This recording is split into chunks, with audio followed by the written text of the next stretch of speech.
अस्सलाम वालेकुम। मैं हूँ अख्तर सिद्दीकी और आप देख रहे हैं अपना मनपसंद चैनल।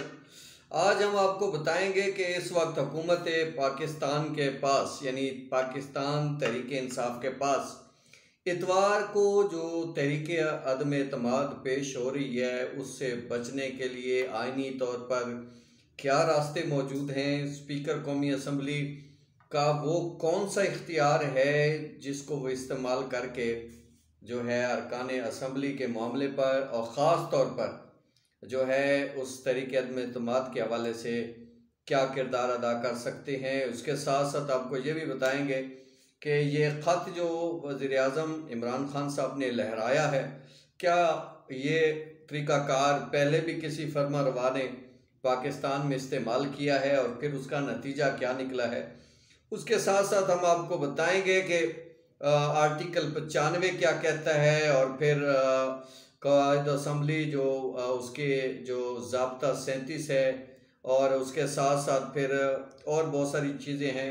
वो आज हम आपको बताएंगे कि उनका इस्तेमाल कैसे हो सकता है। बात यह है कि ख़त लहराने की जो एक रिवायत है कि वो नई नहीं है और पाकिस्तान के दो अहम तरीन मकबूल तरीन रहनुमाओं ने ये ख़त लहराए हैं। 1962 में जो है सदर अयूब ख़ान ने जब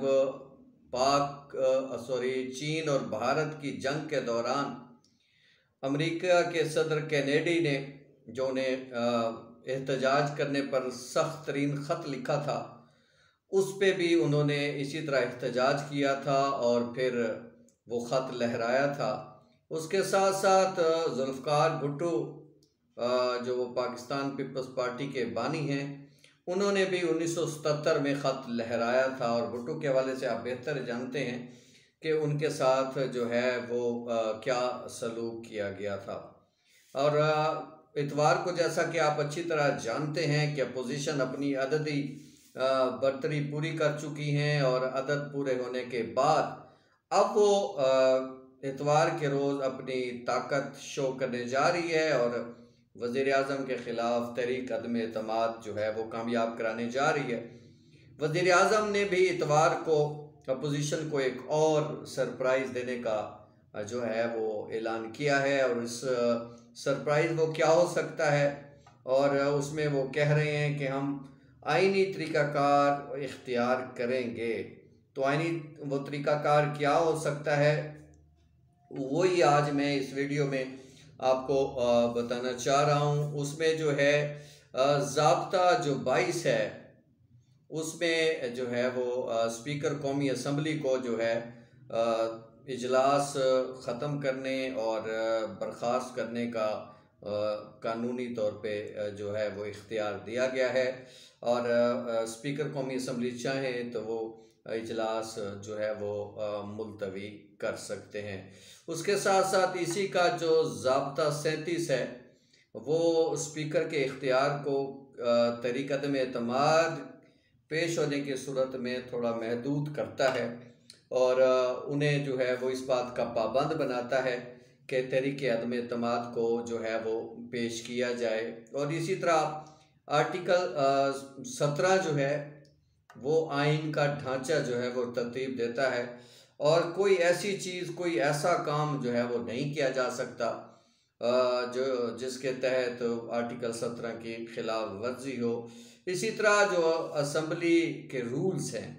उसमें भी एक बड़ी दिलचस्प बात आपको बताऊं। असम्बली रूल्स के 104 और 106 में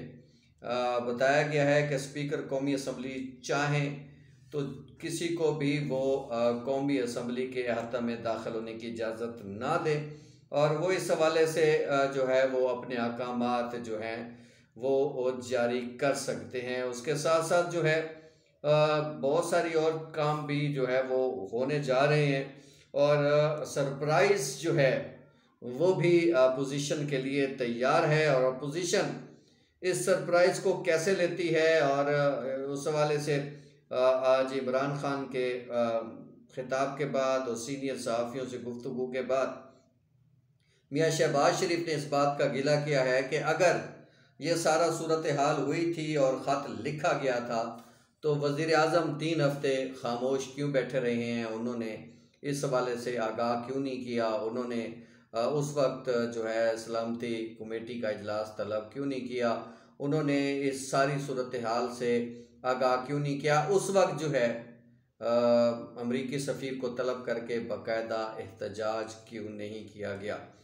उन्होंने सारे मामले की बात तो खोली है, मगर इमरान खान ने इस हवाले से वजाहत की है कि अगस्त से, यानी पिछले साल अगस्त से ही उन्हें इस अपने ख़िलाफ़ जो है साजिश का पता चल गया था और बकौल उनके उन्हें तमाम तर मालूमात हासिल थी और फ़ौज के ख़िलाफ़ बोलने वाले हुसैन हक्कानी ने जो है वो मियां नवाज़ शरीफ से लंदन में मुलाकातें की और ये मुलाकात जो है वो 3 मार्च को हुई। और सभी जानते हैं कि हुसैन हक्कानी जो है वो पाक फ़ौज के कितने ख़िलाफ़ हैं, वो हमेशा उनके ख़िलाफ़ जहर उगलते रहे हैं। और आपको याद होगा एक मेमो गेट स्कैंडल भी आया था और सुप्रीम कोर्ट ने हुसैन हक्कानी को तलब भी किया था और आपको बेहतर पता है कि उस दौरान मामलात क्या चलते रहे हैं। सुप्रीम कोर्ट ने इस हवाले से जो कॉग्निज़ेंस लिया था और उस पर काफ़ी अर्सा प्रोसीडिंग जो है वो चलती रही हैं और उस वाले से हुसैन हक्कानी को भी बार बार तलब किया जाता रहा है। और इजाज़ ने जो वो मेमो के हवाले से जो हुसैन हक्कानी ने उन्हें जो मैसेजेस भेजे थे वो उन्होंने जो है वो आगे फारवर्ड किए थे और मामलात बड़े अजीब सी सूरत इख्तियार कर गए थे। अब सूरत हाल जिस तरीके से ये मुल्क जिस सूरत हाल की तरफ बढ़ रहा है, एक तरफ आज़ाद खारजा पॉलिसी का नारा लगाने वाली मौजूदा हुकूमत है, तो दूसरी तरफ अपनी अददी कुव्वत पूरी करने वाली अपोजिशन है। और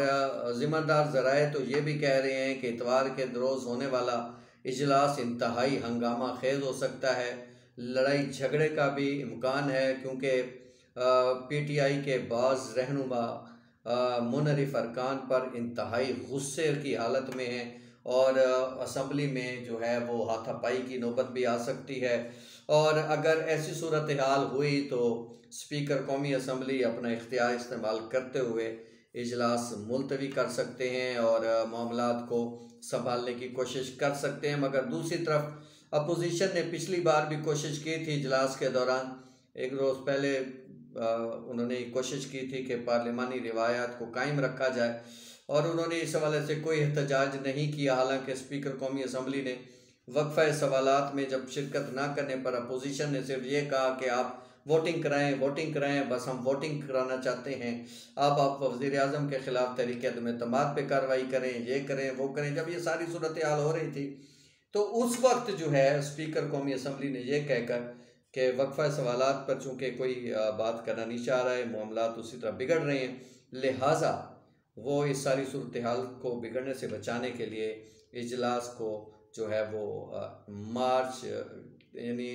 3 मार्च इतवार के रोज़ 11:30 बजे तक मुलतवी करते हैं। अब जैसा कि डॉक्टर बाबर अवान से जब मीडिया ने बात की तो उन्होंने भी यही कहा कि इतवार को तहरीक अदम एतमाद पेश होगी और एक तरफ अपोजिशन मुतमईन है और उसके पास अरकान की तादाद पूरी है, जबकि हुकूमत भी जो है वो अपने तई पूरे हौसले में है। और शेख रशीद भी कह रहे हैं और एक तरफ वो कहते हैं कि वो 4 तारीख को जो है वो सियासत छोड़ने वाले थे, मगर इमरान खान की तरफ से डट जाने के बाद वो भी डटे हुए हैं उनके साथ और आखिरी दम तक खड़े रहेंगे। और इमरान खान जो है इस सारे सिनेरियो में हमने कल उनको खिताब करते हुए देखा तो उसमें भी उनके अंदर काफ़ी एतमाद झलक रहा था और उन्होंने जिस तरीके से बात की और आज भी उन्होंने इन लोगों को जो है वो मीर सादिक और मीर जाफ़िर करार दिया कि जो आज़ाद पॉलिसी के ख़िलाफ़ जो है वो अमेरिका की हिमायत में जो है तहरीक अदम एतमाद पेश कर रहे हैं। ये और बात है कि अपोजिशन मुसलसल इसका इनकार कर चुकी है कि उन्होंने कोई साजिश की है, जबकि एक निजी टीवी चैनल ने एक अपने प्रोग्राम में ऐसे तमाम लोगों के नाम भी अफशा किए हैं जो सियासी रहनुमा हैं, जो अमेरिकन एम्बेसी में अमेरिकी सफ़ीरों से मिलते रहे हैं, उनके सेक्रेटरियों से मिलते रहे हैं, उन सहाफ़ियों के नाम भी सामने लाए हैं जो अमेरिकी सफारत खाने जाते रहे हैं और मुलाकातें करते रहे हैं। उनकी मुलाकातें किस नौइयत की थी और किस तरह के मामलात थे वो भी उन्होंने साथ डिस्क्लोज़ किए हैं। बहरहाल इतवार में सिर्फ एक दिन बाकी है और हंगामा खेज इजलास होगा और उसका क्या हो सकता है, बहुत सारे मामलात हो सकते हैं। स्पीकर कौमी असम्बली अपने इख्तियार इस्तेमाल करते हुए जो है इजलास मुलतवी करने की कोशिश करेंगे। उसके साथ साथ मुनहरिफ अरकान को नाअहल करार देने की भी बात की जाएगी और अपोजिशन जो है उस सूरत में एहतजाज कर सकती है और स्पीकर पर हमला हो सकता है। और इस हवाले से इमरान खान साहब खुद अपनी ज़ात के हवाले से भी कह चुके हैं कि उनकी जान को भी ख़तरा है, उनको भी मज़ीद सिक्योरिटी दे दी गई है। अब क्या होता है और कल तक के लिए क्या उसमें मज़ीद जो है वो डेवलपमेंट होती हैं। एक दिलचस्प बात जो मुझे वीडियो ख़त्म करने से पहले मैं बात करना चाहता हूँ कि चीफ जस्टिस उमर अता बंदियाल ने हुकूमती रेफरेंस पर जो समात शुरू की थी कि मुनहरिफ अरकान के ख़िलाफ़ क्या कार्रवाई हो सकती है। और बड़ी दिलचस्प बात यह है कि उन्होंने जुमेरात और जुम्मे के रोज़ मामला की समात नहीं की और ये कहकर कहा है कि उन्हें लाहौर में जो है वो 2 दिन गुजारने हैं, हालांकि उन्हें पता है कि मुल्क में इस वक्त सूरत हाल क्या चल रही है। उन्होंने ये दानिस्ता तौर पे किया है या नादानिस्ता तौर पर किया है। बहरहाल ये एक अहम तरीन वाक़या है कि अगर वो चाहते तो इन 2 रोज़ में इस समात को कंक्लूड करके कोई डिसीजन दिया जा सकता था और आर्टिकल 63A की तशरीह की जा सकती थी कि आया अरकान असम्बली जो है वो मुखालिफ कैंप में क्या जा सकते हैं, मुनहरिफ हो सकते हैं, अगर होते हैं तो उनकी न्यायाली कहाँ तक पहुँचेगी और क्या होगा। बहरहाल वो चीफ जस्टिस पाकिस्तान का अपनी सवाबदीद है, वो जब चाहें बेंच कायम कर सकते हैं, जब चाहें तोड़ सकते हैं, नया बेंच भी तश्कील दे सकते हैं। बहरहाल ये मामला इंतहाई अहम था और उसकी समात मंडे तक मुलतवी हुई है, जबकि जो करारदाद है तहरीक अदम एतमाद की और वो तहरीक अदम एतमाद जो है उसका मामला इतवार के रोज़ कंक्लूड होने जा रहा है। क्या होगा ये तो आने वाला वक्त ही बता पाएगा और इमरान खान ने क्या तैयारी की है और पोजीशन किस तरह है, तैयार है और अपने अरकान को बचाने की फ़िक्र में है। शहबाज शरीफ ने भी जो है वो सेक्रेटरी दाखिला को ख़त लिखा है और अरकान की हिफाजत का जो है उन्हें कहा है और कहा है कि अगर उनको कुछ हुआ तो उसकी तमाम तर जिम्मेदारी सेक्रेटरी दाखिला पर होगी और बाद में उसके साथ कोई अच्छा सलूक नहीं होगा। बहरहाल आने वाले लम्हे और वक्त बहुत कीमती है, कल तक क्या पेश रफ्त होती है वो सामने आ जाएगी। उस वक्त तक के लिए इजाज़त दीजिए। अल्लाह हाफ़िज़।